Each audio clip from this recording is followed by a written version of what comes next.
Peace be with you. I am Brother Fernan and this is Usapang Tinapay Daily Bible Verse.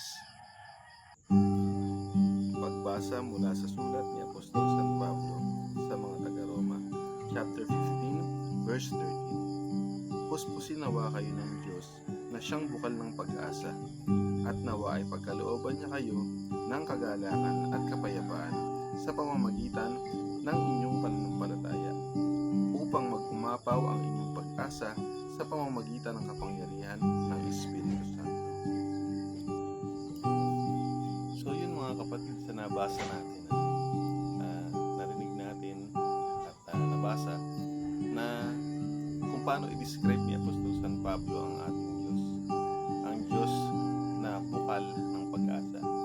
At kung saan idinalangin din ni Apostol San Pablo na nawa ay tayo ay mapuspos ng kagalakan at kapayapaan na ating matamo sa ating pananampalataya mula sa ating Panginoon.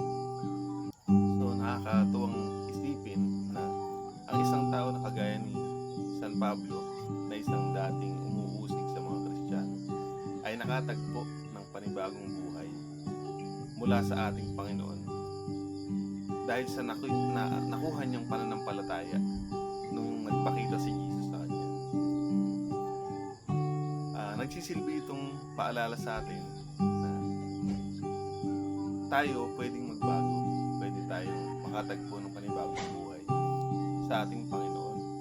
Hindi tayo dapat madaig ng ating mga problema, ng ating mga pinagdaanan, dahil ang ating Diyos ay bukal ng pag-asa.